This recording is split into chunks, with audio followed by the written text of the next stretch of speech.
Back on the Peter King podcast at Pittsburgh Steelers camp today. Really happy to be joined by JuJu Smith-Schuster. Coming off a 111 catch season, the Steelers' most valuable player. At I believe the age of 22, you did all this. Does it ever get to you, and does it ever occur to you, holy cow, I'm just a kid. I just caught 111 balls in the NFL. Growing up, my dream was to play in the NFL, and I had the opportunity to do that. Where I look at myself at today, I didn't see this coming. I would never expect me to have this much success at a young age. But, with the guys, on my team and, playing with Ben, dreams come true, and you make those 111 catches and a lot more. I'll tell you, the most impressed I was with you last year, it was when you dropped a ball in New Orleans. And after the game, either the day after or that night, you wrote this tweet, because that ball that you dropped was in a crucial point of the game. The Saints won the game. If you had caught the ball, pretty good chance the Steelers would have won that game. Here's what you tweeted after the game. When I'm at my lowest point, I'm not gonna hide. I'm sorry, that loss was on me. I let everyone down. It won't happen again. Tell me about that moment in your life and why you responded the way you did. Obviously you think about so many players out there. You think about the great players, it's adversity, we all go through some stuff, or, whether we could have, won the game or we lose the game, for the team. And at that moment, I didn't want to hide, or, didn't want to not post or, just hide, from the media or the people. I own up to my action, and that's something, I need to work on, was ball security. And that day, I didn't have a really good ball security. So I wanted to let everyone know that, I wasn't really, obviously I wasn't happy with the situation, but, when things happen like that, you step up to, the problem and having ownership to it. And I just want to let the people know that. Where do you think you learned that? At a moment like that, I'm not saying every player, but a lot of players would not have done what you did. Would have basically no commented, got out of the locker room and hid for a couple of days. So where do you think that comes from in you? I just think it's just for myself. I just that's something that everyone should do. Like I said, not all people are like that. Some people go in the locker room, they hide, they don't come out for a couple of days, or they don't post for a couple of days, and just let it pass by. Or for myself, the people, that's when they want to see how you're gonna react. When are you gonna react? What kind of guy is he? And I want to let the people know that I'm not the kind of guy to go hide and run away. I'm the guy that's going to step up and take ownership into, the situation that I caused. How much, looking back at last year and the odd way the season ended, and then how the team moved on from Antonio Brown, how strange was that you're watching it in real time and then it's over and Antonio Brown's on the Raiders? Yeah, it was a situation like that. Obviously, you talk about, a great player, AB, the way he is. I've learned a lot, just playing with him and had the opportunity to do that. Obviously, he had other interests and, worked out to his favor. So for myself, it's just me being I'm the youngest guy on the team. 22 in our receiver room, but I probably have the most experience in that room. So, that's for myself to be a leader, to be more vocal. So it's pretty cool to have the opportunity to, bring that stuff not upon myself, but, for my guys too. Do you think you will be able to be friends with Antonio Brown in your life? Oh yeah, most definitely. Honestly, I don't have no grudge, no hate to nobody. He's doing what's best for him. I'm doing what's best for myself. And, if we're ever in the same room or ever, on the same field, he's a grown man. I'm a grown man. We just have to respect the game and, just move forward from the past.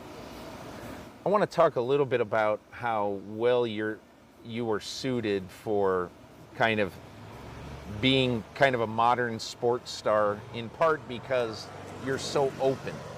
Your life seems to be kind of an open book. You have a dog named Bougie.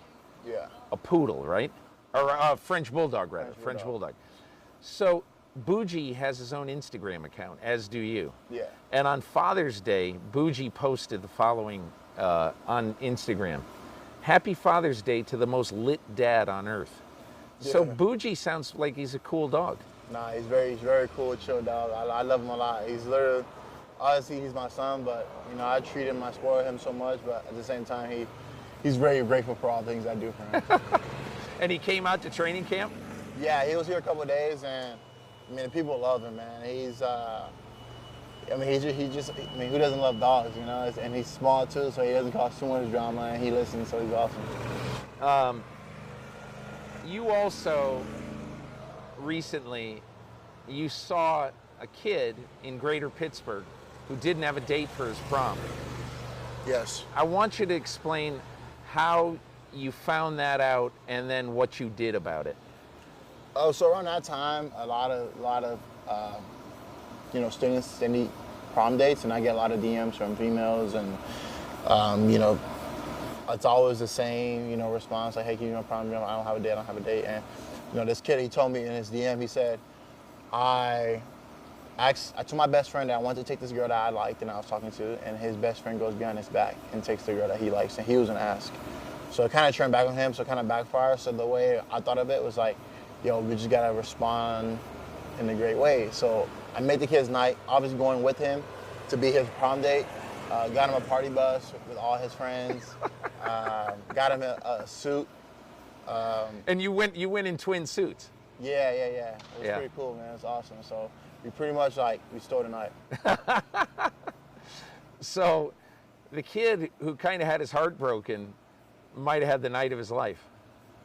Yeah, I mean, he still had a great time just because I was there and we were all like in a circle dancing. So, I mean, it was pretty cool, yeah. Why do you do that?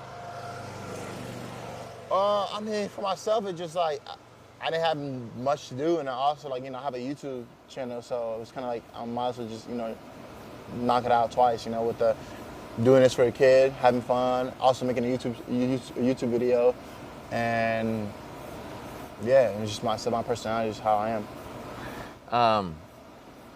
What do you think it would have been like if you were Lynn Swann or John Stallworth and there was no YouTube, there's no Instagram, there's no Twitter, there's no social media, there's none of these connections with fans. And if you have a dog, you have a dog, but the dog is not a star. Nope.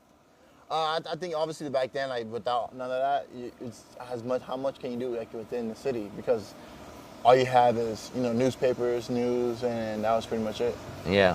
So you feel like you're more suited for this era of football? For sure.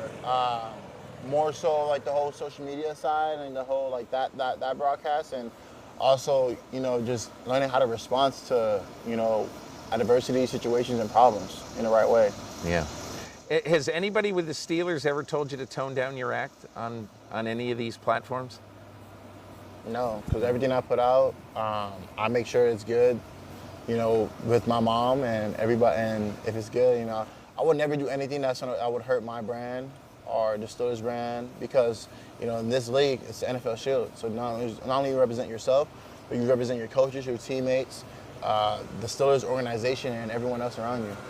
When you first heard you were coming to the Steelers, they're one of the most traditional, by-the-book organizations, you know, in pro sports, not just in the NFL. When you came here, did you know a lot about the tradition, and did you know how straight-laced they were and all that? Oh, for sure. You know, when I mean, at Long Beach Poly, we were the same way, tradition, everything.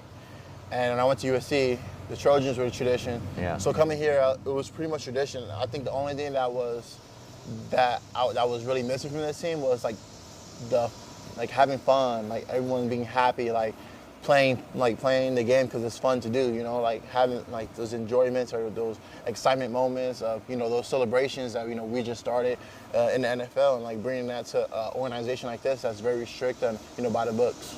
But it isn't only, you're not just doing it for programming or anything. You're doing it because you like doing it. I mean, 1 hour before we sat down to speak, you posted a video of you dancing to a Drake song, Marvin's Room. Yeah. And so, I mean, you almost like live that. Yeah, it's kind of like, I live by it. I don't really do it just because I do it. I do it because it's for myself, you know, my own pleasure, it's for fun. You know, I would make funny videos and then come out here and catch touchdowns. And then go back in and make funny videos, come back here and catch touchdowns. yes, in between, yes, I'm studying my plays and doing the right stuff. You can definitely have fun on the field and off the field. At the same time, on Sundays, before the game, I'm playing Fortnite, and they're going out there scoring touchdowns and then win the game. You playing Fortnite Sunday morning? Yeah. In the hotel? Yeah. That's just my way of like meditation, just get my mind off of just, getting away from football and then coming back to it, and it's like fresh to me. Yeah. I want you to think back into your past. Maybe it was somebody very close to you.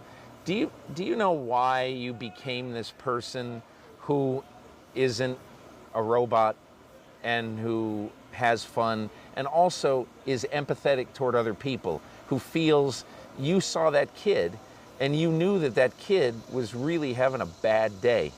And even though it was going to be something cool for you to do so you could put it out, you wanted to help that kid. What is it about your life and in your past that made you the way you are? I think, growing up, like, my stepdad, I actually called dad.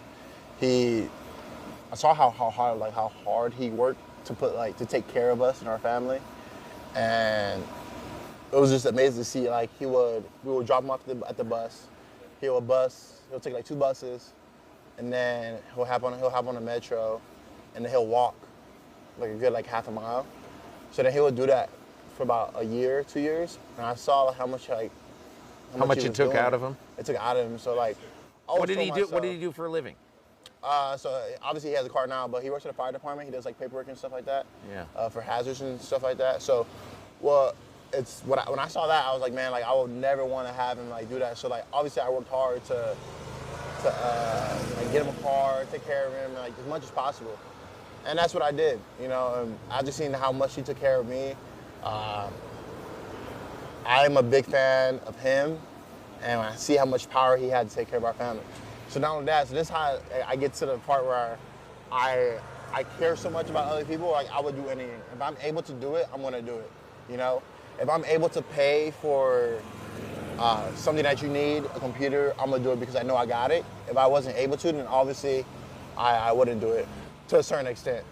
But in my heart, I just feel like the more you can give without nothing in return, that's what it's all about.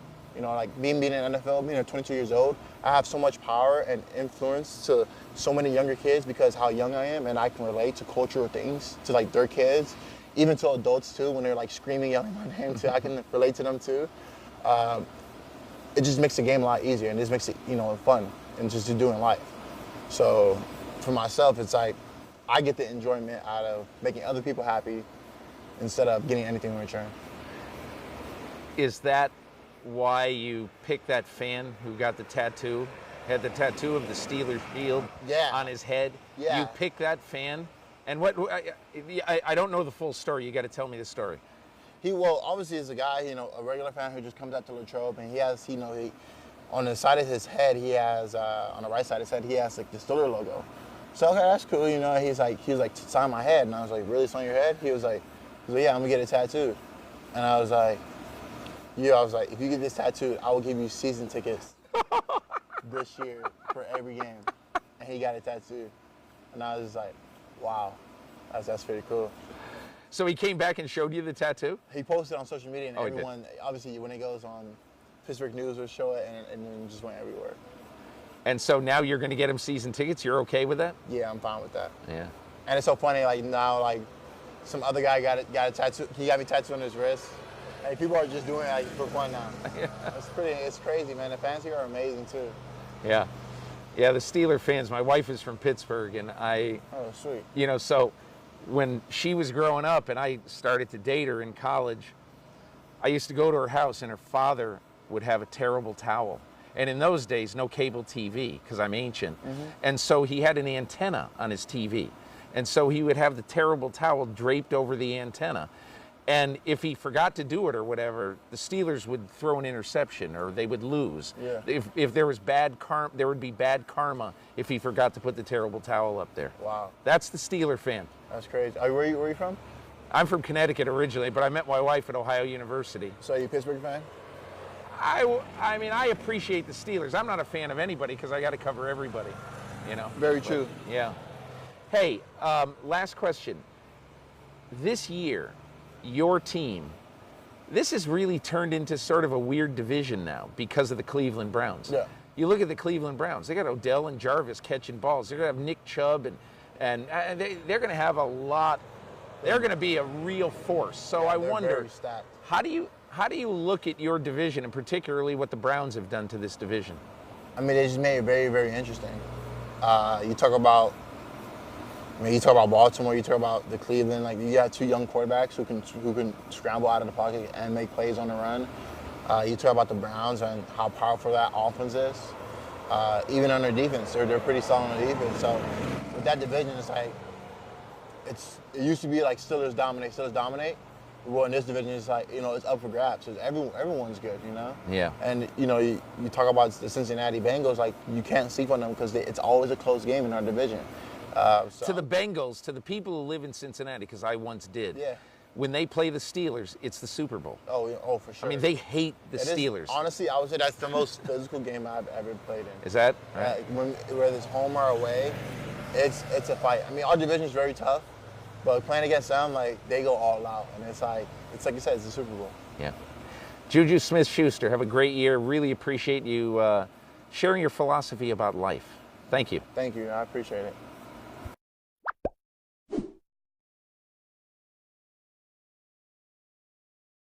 Hi, I'm Mike Tirico, and thanks for watching. Make sure to hit subscribe for the latest news and highlights from NBC Sports.